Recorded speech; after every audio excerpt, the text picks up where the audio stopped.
Vamos a estar leyendo desde el versículo 1 hasta el versículo 3. La palabra del Señor dice: en aquel mismo tiempo el rey Herodes echó mano a algunos de la iglesia para matarles, y mató a espada a Jacobo, hermano de Juan, y viendo que esto había agradado a los judíos, procedió a prender también a Pedro. Eran entonces los días de los panes sin levadura. Dejemos hasta allí por ahora. La vida de la iglesia puede fácilmente resumirse en altibajos en cuanto a los acontecimientos que están a su alrededor. La iglesia puede experimentar una profunda paz y en un mero pestañeo, venir sobre ella la más triste de las calamidades. Pasar de felicidad, pasar de un momento de gozo a uno de dolor, experimentar calma a experimentar tormentos o lamento, de una comunión amorosa a una soledad sufriente. Todo esto es natural que venga para la iglesia.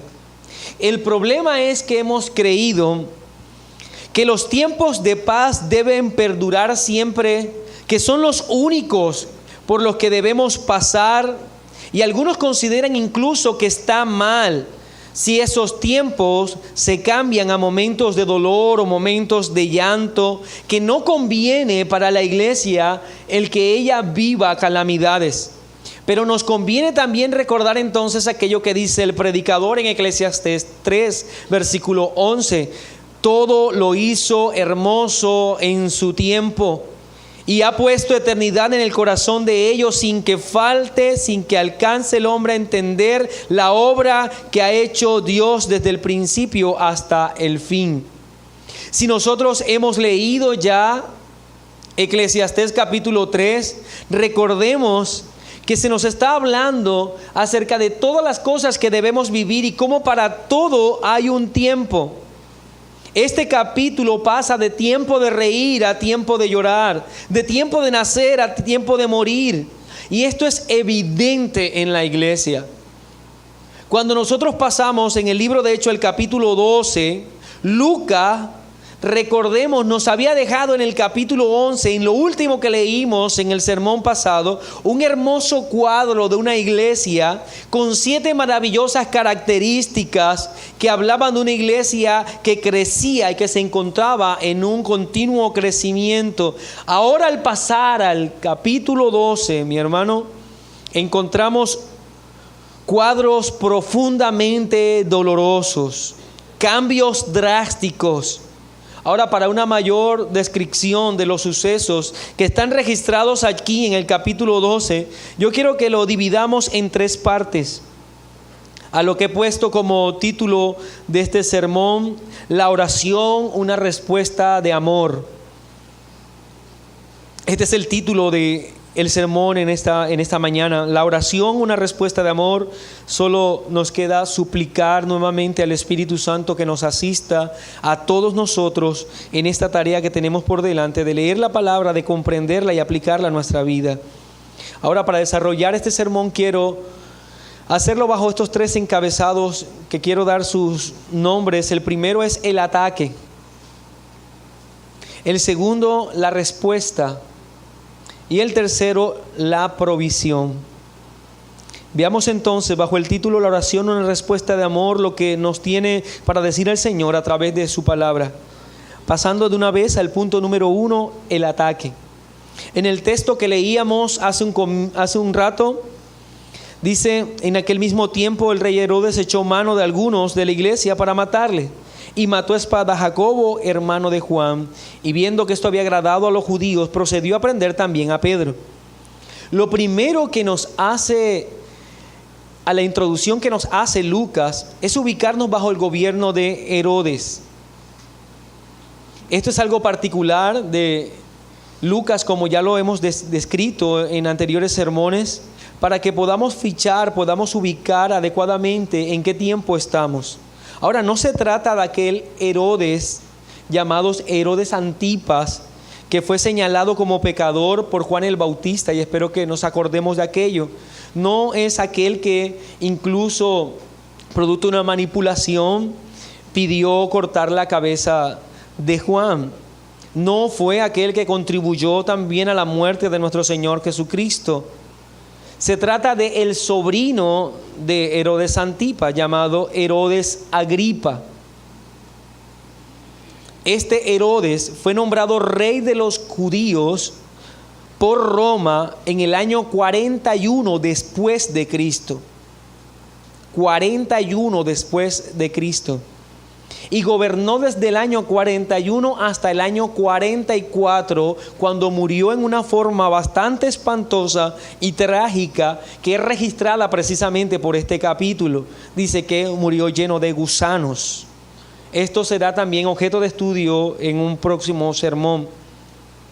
Ahora, algo particular de este Herodes que estamos llamando Herodes Agripa, es que él reclamó el ser judío por medio de su abuela.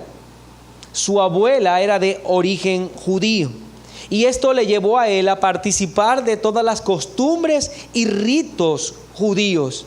Según algunos historiadores, como es el caso de Flavio Josefo, dice que Agripa era un hombre que pretendía guardar todas las ordenanzas de la ley mosaica.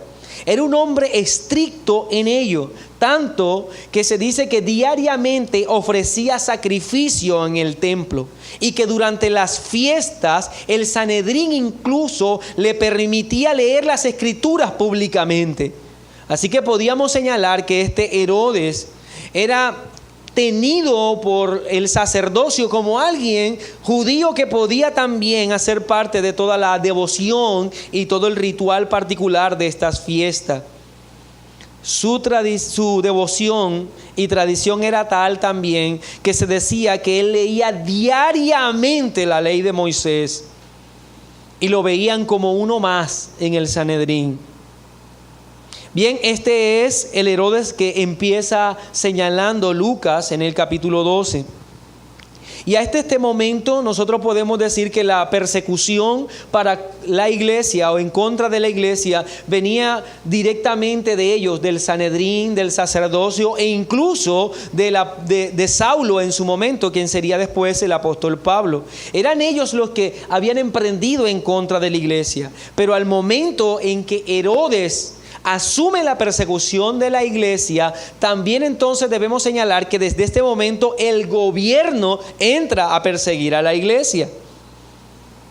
Herodes toma la visión del Sanedrín de que aquellos que ya ahora se llaman cristianos deben ser exterminados completamente, que ellos son una secta que debe ser destruida y que atenta contra la tradición y la ley de Moisés. Ahora, Lucas no describe en detalles cuántos cristianos fueron apresados y a cuántos les dio muerte Agripa.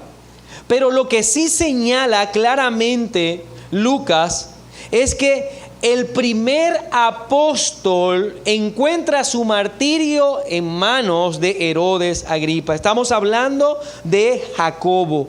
Y este es el primer apóstol del Señor Jesucristo que muere predicando, que muere en su labor. Y dice el versículo 2, y mató a espada a Jacobo, hermano de Juan. El primer apóstol que da su vida por Cristo. Ahora recordemos brevemente a Jacobo. Hizo parte de los primeros en ser llamados por el Señor, que tenía como oficio ser pescador. Es más, podríamos decir que específicamente ni siquiera era pescador, era reparador de redes de pesca. En Mateo capítulo 4, versículo 21 al 22 dice, pasando de allí vio a otros dos hermanos, Jacobo, hijo de Zebedeo, y Juan su hermano, en la barca con Zebedeo su padre, que remendaban sus redes, y los llamó. Y ellos, dejando al instante la barca y a su padre, le siguieron. Hizo parte de los primeros entonces en ser reclutados por nuestro Señor Jesucristo para ser sus discípulos. A él, hablando directamente de Jacobo, y a su hermano Juan, fue aquellos que el Señor les dio el apodo de los hijos del trueno. Hacían parte del círculo, y podemos señalarlo así, del círculo íntimo de nuestro Señor Jesucristo, y que estuvieron bastante cerca de nuestro Señor en los momentos más difíciles de su ministerio público. Fueron testigos oculares de algunos hechos que no participaron todos los discípulos. Un ejemplo, en la transfiguración estuvo allí Jacobo. En la oración en el huerto de Getsemaní, cuando él pidió que algunos pocos lo acompañaran, allí estuvo Jacobo. Fue uno de aquellos en el que se acercó su madre Salomé ante el Señor Jesucristo a decirle que por favor lo colocara allí a la derecha en su reino, y al otro hermano pues a su izquierda. Así que podríamos decir que este hombre, Jacobo, era un apóstol muy cercano a nuestro Señor Jesucristo. Aunque podemos nosotros decir que el libro de Hechos no describe mucho acerca del apostolado de Jacobo, y yo creo que la razón ha sido clara desde el comienzo de esta serie. Recuerde que este libro no lo llamamos Hechos de los Apóstoles porque no registra lo que hicieron todos los apóstoles. Recuerde que el nombre que hemos sugerido para este libro es Hechos de Jesucristo por medio de la iglesia. Así que Lucas no se ha detenido a hablar acerca del ministerio público de Jacobo. Pero por el hecho de que no esté mencionado en el libro de Hechos, no quiere decir que Jacobo no hizo su labor. No quiere decir que él no predicaba. Es más, podemos leer entre líneas algunas cosas en este texto que nos sugieren de la labor misma de Jacobo. Lo primero que podemos decir es que el texto nos habla de que Agripa le da muerte a espada. Esto es importante porque la ley mosaica, según Deuteronomio capítulo 13, decía que un hombre, si enseñaba a otro hombre herejía, este debía ser dado de muerte por medio de lapidación.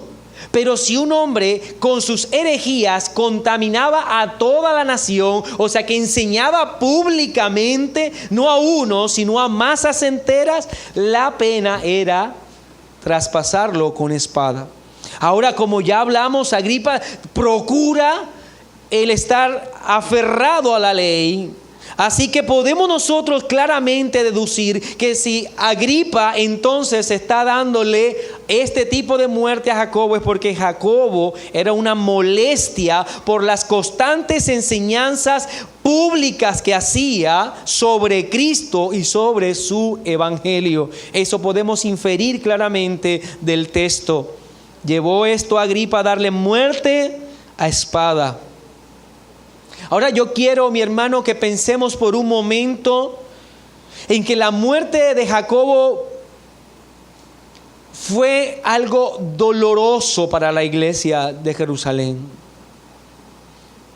pero produjo aceptación por parte del clero.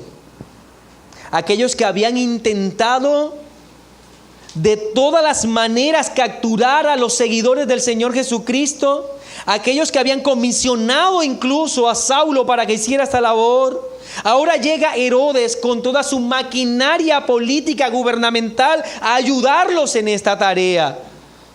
Y lo primero que pudo hacer es darle enseguida fin a uno de los apóstoles cercanos a nuestro Señor Jesucristo. Por un lado, entonces teníamos una iglesia sufriente, pero teníamos también entonces un sacerdocio que festejaba ese momento. Aquello que no podía hacer el Sanedrín, que sus fuerzas eran insuficientes, ahora la mano entonces de Herodes podía extenderse hacia donde ellos no podían. Y echaba mano ahora de ¿quiénes? De los líderes de la iglesia, de los apóstoles de Cristo, de los discípulos del Señor, de aquellos que eran vistos por la iglesia local de Jerusalén como los pastores que guiaban su vida. Es de notar, mi hermano, que a la muerte de Esteban, la iglesia sigue adelante predicando el evangelio. A la muerte de aquellos que no son mencionados, la iglesia sigue adelante predicando el evangelio. Ahora viene la muerte de Jacobo. Y esto, aunque nosotros querramos mostrarlo como una muerte más de el sinnúmero de cristianos que está dando la vida por Cristo, la muerte de un apóstol, la muerte de un líder religioso, en este caso de un líder de la iglesia cristiana, afecta a la misma. También es de notar el hecho que cuando murió Judas, aquel que se suicidó, recuerde que fue contado entre los 12, los que quedaron se vieron en la necesidad y además encontraron sustento bíblico para reemplazar a Judas el Iscariote y señalaron como sucesor de este a Matías. Pero ahora encontramos la muerte de Jacobo, pero no vemos que la iglesia busca un sucesor.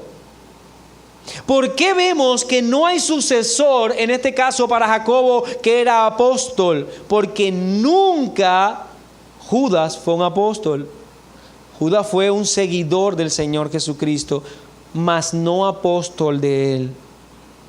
La iglesia no ve la necesidad de reemplazar a Jacobo, porque Jacobo realizó su ministerio y con su muerte había llegado también el fin mismo de su ministerio. Tal cosa entonces como la sucesión apostólica no tiene sustento bíblico, ni para el catolicismo, ni para la rama de la iglesia cristiana que defiende la sucesión apostólica el día de hoy. No hay sustento bíblico para ello. Los apóstoles y el apostolado se acababa con la muerte misma de ese apóstol. Ahora entonces la muerte de Jacobo fue un golpe grande. Y esto de alguna manera podríamos decir que envalentonó a Herodes.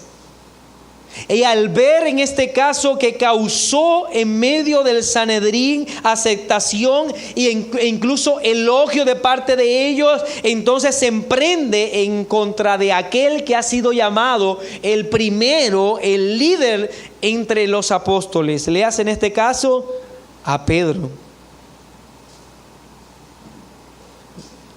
Toma entonces a Pedro para hacer lo mismo en el caso de Jacobo. Pero dice el texto que eran entonces los días de los panes sin levadura. Esto es importante. Si hubiese sido cualquier otro dirigente, ese mismo día daban entonces o citaban o daban sentencia de muerte en contra de Pedro. Pero por tratarse de Herodes Agripa, un hombre que procuraba guardar la ley, al estar en medio de la fiesta santa, él tuvo que contenerse en este deseo, en este impulso de darle muerte al que ahora había capturado también a Pedro. Por lo que lo único que tuvo que hacer o que pudo hacer es mantenerlo en la cárcel, a esperar a que las fiestas pasasen. A esperar entonces a que las fiestas santas hayan acabado y entonces sí poder hacerlo. Dice el versículo 4: y habiéndole tomado preso, le puso en la cárcel, entregándole a 4 grupos de a 4 soldados cada uno, para que le custodiasen, y se proponía sacarle al pueblo después de la Pascua.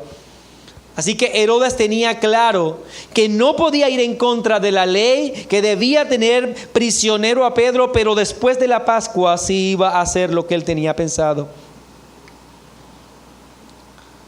Recordemos algo particular: no es la primera vez que Pedro es llevado prisionero. En Hechos capítulo 5 nos habla que el Sanedrín lo encarceló y que vino un ángel del Señor y lo liberó y le dijo y le ordenó que fuera a la plaza a predicar, que fuera hasta el templo a seguir predicando.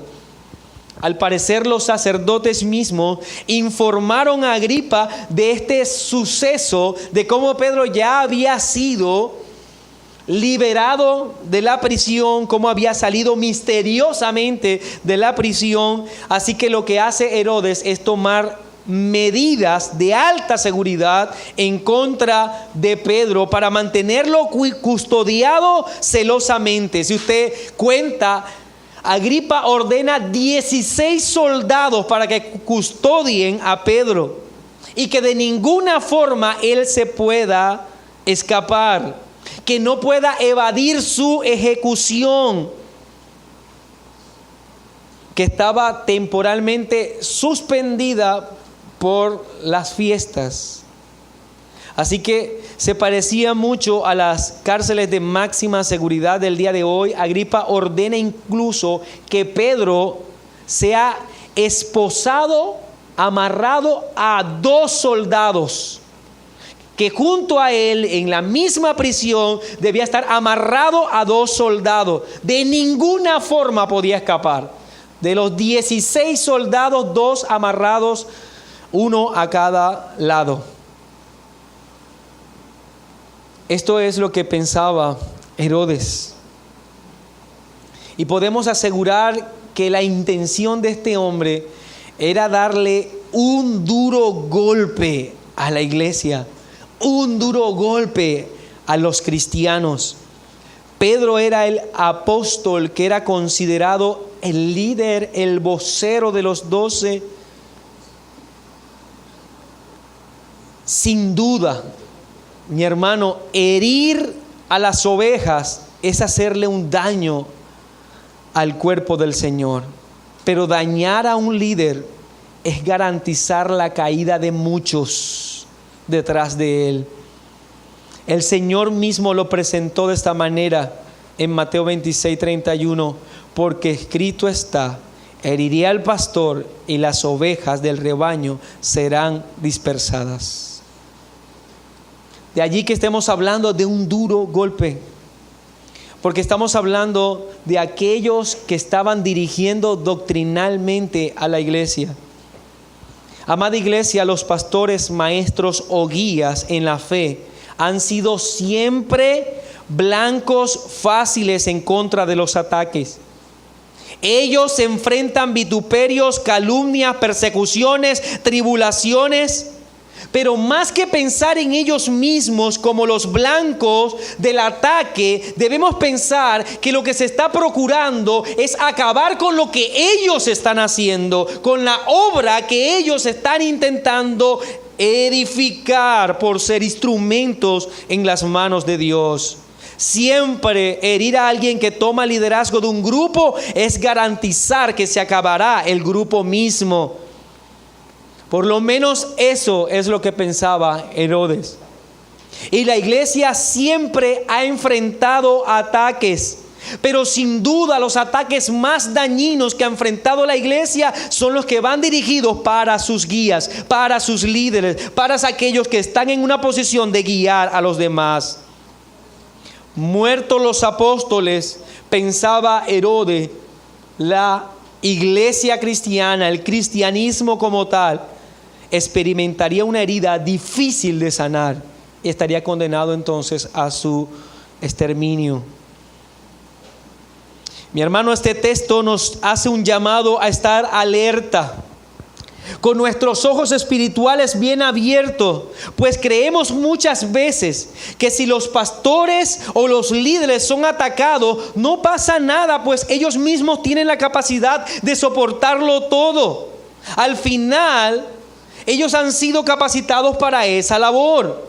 Al fin y al cabo, su posición de liderazgo exige que ellos sean, en este caso, bastante fuertes espiritualmente. Pero tengamos cuidado, mis amados hermanos. Tengamos cuidado, iglesia del Señor. Los ataques a los líderes no solo señala que la iglesia está siendo atacada, sino que está siendo atacada de la forma más agresiva, de la forma más terrible. Así que lo que vemos aquí es un ataque directo a la congregación, a la iglesia local, buscando destruir a sus líderes. Número 2, hablemos de la respuesta. Versículo 5, así que Pedro estaba custodiado en la cárcel. Pedro estaba custodiado en la cárcel. versículo 5. Pero la iglesia hacía sin cesar oración a Dios por él. Piense por un momento en Pedro en la cárcel, custodiado de la manera que ya acabamos de describir, teniendo en mente la muerte de Jacobo, y ahora entonces esperando padecer él lo mismo. Piense, mi hermano, en cómo se encontraba Pedro, pero piense también que en ese mismo instante en el que Pedro se encontraba en esa situación, el libro de Hechos nos dice que la iglesia hacía oración a Dios por él. Sí, mi hermano, la iglesia oraba por el valiente Pedro, por el apóstol Pedro, por aquel que era guiado por el Espíritu Santo de Dios, por aquel que por medio de su mano Dios hacía grandes señales y prodigios. La iglesia oraba, y dice el texto, oraba sin cesar. Quiere decir que ellos no dejaban de orar por él. Mientras Pedro estaba prisionero, la iglesia no dejaba de orar por él. ¿Cómo irse a sus casas a dormir tranquilos mientras su pastor y su guía espiritual sufren en la cárcel? ¿Cómo estar tranquilos en sus camas cuando aquel que los guiaba espiritualmente, puesto por Cristo, estaba en la más terrible afrenta, prisionero en medio de soldados? Mi hermano, este texto tiene tanto que decirnos de nuestra responsabilidad de orar por aquellos que Dios ha puesto para guía de la iglesia. Una iglesia que ora por sus líderes es una iglesia que ha entendido la necesidad que tiene de ellos como medio que Dios ha suplido para el fortalecimiento de su crecimiento en el camino hacia la gloria eterna. Todos necesitamos oración, mis amados. Pero los pastores están propensos a estar solos en sus angustias y dolores. La iglesia debe orar por ellos. El apóstol Pablo llama a la iglesia de Tesalónica a que su corazón, el corazón de la iglesia, esté ligado a aquellos que trabajan en guiarles a ellos. Primera Tesalonicenses 5, 12 y 13, Pablo dice: os rogamos, note el carácter de esta petición, os rogamos, hermanos, que reconozcáis a los que trabajan entre vosotros y os presiden en el Señor y os amonestan, y que los tengáis en mucha estima y amor por causa de su obra. Tened paz entre vosotros. Luego dirá más adelante en el mismo capítulo, pero en el versículo 25: hermanos, orad por nosotros. Hemos creído muchas veces que la oración no tiene razón de ser dentro de la iglesia. Y hemos tenido la oración como aquel mecanismo en que nosotros siempre expresamos nuestros deseos, que casi siempre están ligados a lo que nosotros vivimos. Pero la Biblia nos habla de orar entonces por aquellos que están puestos por Dios en esa posición para guiar a la congregación. Pablo dice: oren por nosotros. Pablo le pide a la iglesia de Roma que exprese su interés en ayudarlo a él como apóstol. ¿De qué manera? En oración. Romanos capítulo 15, versículo 30. Dice: pero os ruego, note otra vez el carácter de esta petición, es un ruego. Os ruego, hermanos, por nuestro Señor Jesucristo y por el amor del Espíritu, que me ayudéis orando por mí a Dios. Pablo le dice entonces a la iglesia: ayúdenme elevando oración a Dios por mí. Me temo que hemos dejado que el individualismo se apodere tanto de la vida de la iglesia que solo pensamos en nuestro propio bienestar. Nos dejamos ganar tanto por ese pecado que en general hacemos oraciones egocéntricas. La iglesia, recuerde, solo debe adorar a Dios, solo debe veneración a Cristo, porque Él solo murió en la cruz. Solo Él obtuvo la salvación. Pero la iglesia debe agradecer al Señor porque en su infinita sabiduría ha elegido hombres conforme a su propósito para acompañar por un tiempo a su amada iglesia en este trajinar, en este mundo. Debemos ser agradecidos, y muchas de las expresiones que nosotros tenemos de gratitud para con aquellos que nos dirigen es en la oración. La Biblia no incentiva de ninguna manera que la iglesia desconozca la labor de los hombres que trabajan en fortalecer y guiar a su pueblo. Todo lo contrario. 1 Timoteo 5:17, los ancianos que gobiernan bien sean tenidos por dignos de doble honor, mayormente los que trabajan en predicar y enseñar. Hebreos capítulo 13, versículo 7, acordaos de vuestros pastores que os hablaron la palabra de Dios, considerad cuál haya sido el resultado de su conducta e imitad su fe. Esta es la labor a la que está llamada la iglesia. Mi hermano, Pedro se encontraba en prisión. Pedro estaba en medio de soldados, pero Pedro no estaba solo. Una iglesia oraba por él. Una iglesia oraba sin cesar por él. Él esperaba la sentencia de muerte, pero la iglesia estaba unida en oración para que el Señor preservara su vida, para que el Señor permitiera que su ministerio siguiera adelante. La respuesta de la iglesia frente a los ataques siempre debe ser la oración. Frente a los ataques contra sus líderes, la oración sin cesar, pero siempre la oración. Un hombre le preguntó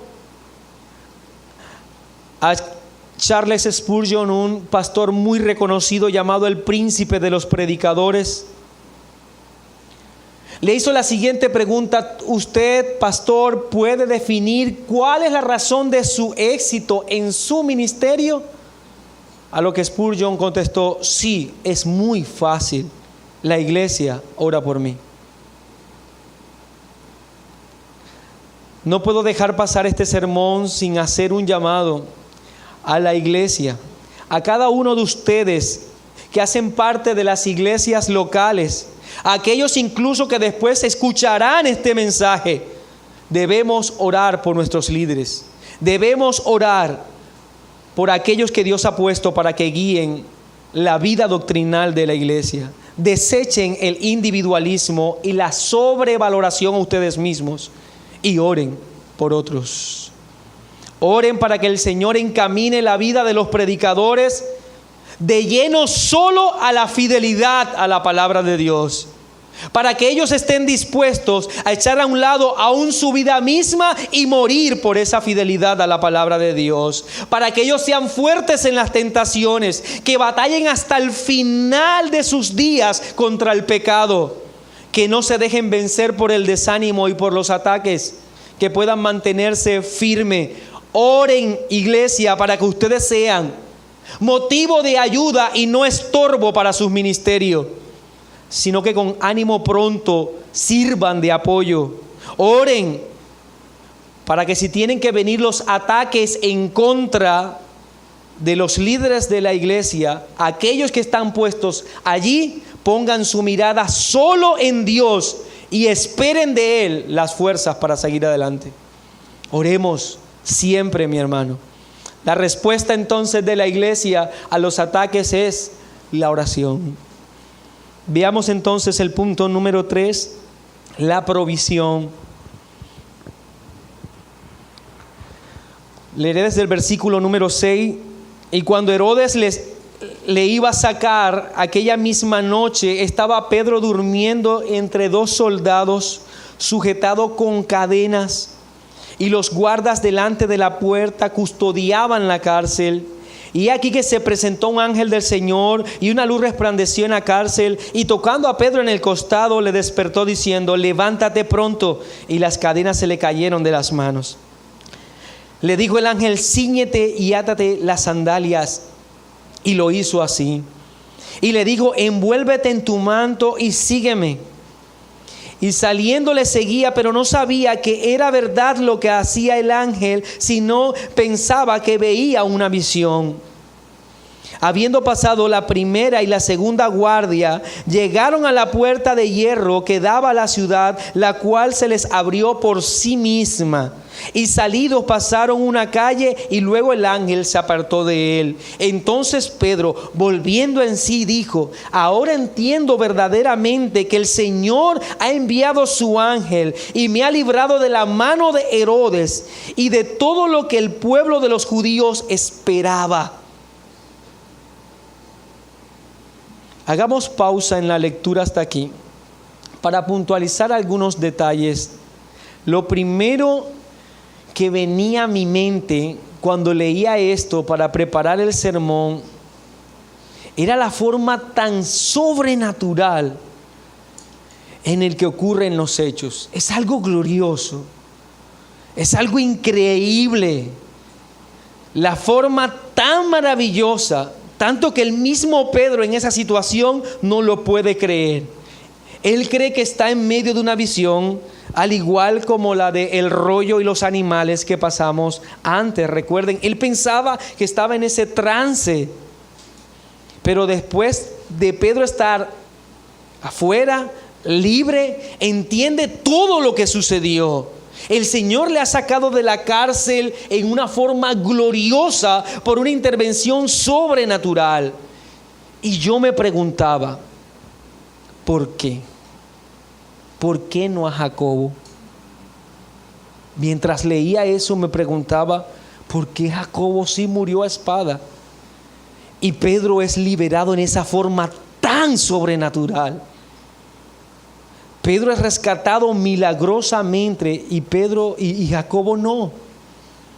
Y la respuesta, mi hermano, no podía ser otra.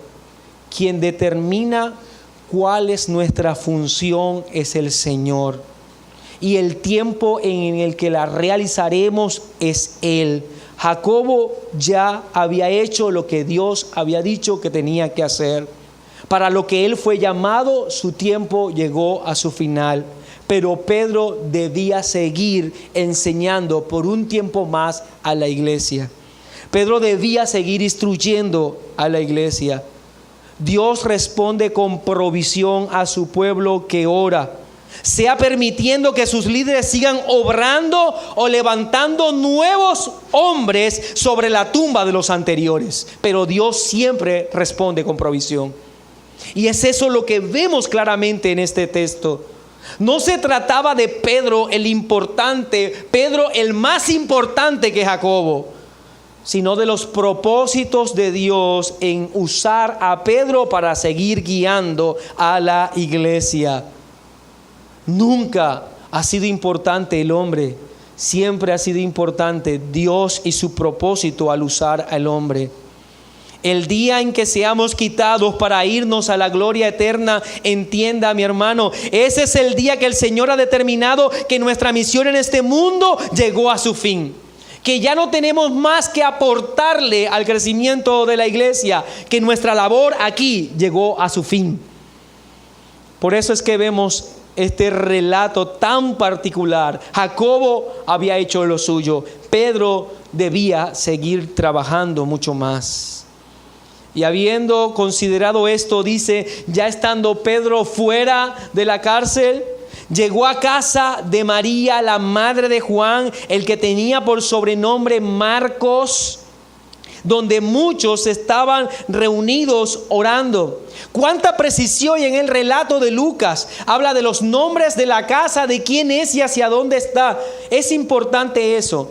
Por lo que entendemos en el Nuevo Testamento, esta María era la madre del llamado Juan Marcos, que después será llamado solamente Marcos, que era sobrino de Bernabé. Recuerden ustedes a Bernabé.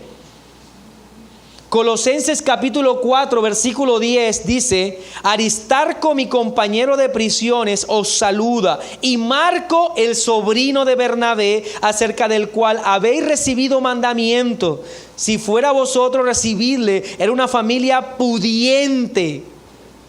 Bernabé, su hermana y su sobrino. Veremos más adelante que este Juan Marco se une al primer viaje misionero con Bernabé y con el apóstol Pablo, pero que luego hay una fuerte disputa, porque cuando el apóstol Pablo es apedreado, él los abandona y se regresa. Luego entonces, en el segundo viaje misionero, Bernabé insiste en que Juan Marco los acompañe, y Pablo dice: si él va, yo no voy. Y hay una fuerte disputa incluso entre Bernabé y el apóstol Pablo, a lo que ellos se separan en su misión. Pablo va hacia un lado y Bernabé con su sobrino Juan Marco hacia el otro lado. Lo maravilloso es que Dios obra tanto en nosotros y de tantas maneras, que cuando leemos este texto en Colosenses 4:10, ya Juan Marco está trabajando nuevamente con Pablo. Y él perdona, él ama después a Juan Marco. Es más, le dice que es un hijo verdadero. Le llama hijo verdadero. De manera entonces que este es el hogar a donde va Pedro después de salir de la cárcel en esa forma maravillosa. Va hasta donde María, como lo decía hace un momento, una mujer pudiente, una mujer que tenía un hogar que podía albergar a muchos cristianos. Y ocurre algo que puede parecer incluso bastante cómico, según lo que registra el texto. Dice: cuando llama Pedro a la puerta del patio, él llega hasta la casa de María y toca. Salió a escuchar una muchacha llamada Rode, la cual, cuando reconoció la voz de Pedro, de gozo no abrió la puerta, sino que corriendo adentro dio la nueva de que Pedro estaba a la puerta. Y ellos le dijeron, los que estaban allí reunidos, ¿qué estaban haciendo? Orando por Pedro. Ellos dijeron: estás loca. Pero ella aseguraba que así era. Entonces ellos decían: es su ángel. Mas Pedro persistía en llamar. Y cuando abrieron, le vieron y quedaron atónitos. Pero él, haciéndoles con las manos señal de que callasen, les contó cómo el Señor le había sacado de la cárcel, y dijo: haced saber esto a Jacobo y a los hermanos. Y salió y se fue a otro lugar. Visto desde el cuadro que hace Lucas, Pedro sale entonces de la cárcel en forma sobrenatural, llega hasta este lugar. Y debemos pensar la forma en que sale Pedro. Pedro sale con mucha premura. El ángel le dice que se tape, y él corre hacia ese lugar. Así que lo que menos quiere Pedro es ser notado de dónde viene y su fuga en particular. Llega hasta ese lugar y empieza a tocar y a anunciarse. Lo que dice el texto, por lo que vemos, la joven que sale a abrir, Rode, reconoce la voz de Pedro. Por lo tanto, era una mujer que conocía, que había sido guiada por Pedro, podía distinguir la voz de Pedro aún desde la parte de afuera. En realidad, ese es Pedro. Como lo vimos en el texto, ella no abre, confundida por el gozo, confundida por lo que ella está viviendo en ese momento, corre en dirección a los que están orando por Pedro, para decir: efectivamente, Pedro está fuera. Y se desata una controversia en ese lugar. Controversia acerca del estado mental de esta mujer. La llaman loca. No puede ser Pedro. Y sabe que es muy curioso que la iglesia que ora por su apóstol le cuesta creer que el Señor contestó su oración. Está afuera. Estamos orando por él. Está afuera. No, estás loca. es su ángel. Pedro está afuera tratando de no ser visto y está escuchando incluso la discusión que hay dentro. La discusión de que en realidad en lo que hay fuera es un fantasma y la discusión de que esta joven estaba loca. Todo eso está afuera Pedro escuchando y Pedro insiste en que le abran. Todos experimentan la plenitud del milagro hecho por Dios al devolverle a su apóstol por un tiempo más. Nosotros sabemos que Pedro muere dando su vida por el Señor, martirizado, crucificado boca abajo, entendiéndolo por los libros históricos. Pero estoy seguro que muchos de ellos pensaron que no verían más a Pedro, pero oraban por él. Este texto tiene tanto que enseñarnos de la oración y cómo ella debe ser el refugio de la iglesia ante las adversidades. Este texto tiene tanto para enseñarnos de Dios, cómo contesta a una iglesia que se reúne para orar, que de verdad ve en la oración su refugio. Dios siempre contesta, mi hermano, dándonos la victoria o dándonos la fortaleza para enfrentar las penas, pero Dios siempre está obrando en medio de su pueblo. Debemos constantemente acercarnos a Él en oración, orar los unos por los otros, orar para que el Señor mande provisión a su pueblo, levante hombres fuertes que estén dispuestos a dar su vida por Él, y los que están hoy que sean refugiados también por su gracia infinita. Pero oremos, mi hermano, demos gracias al Señor.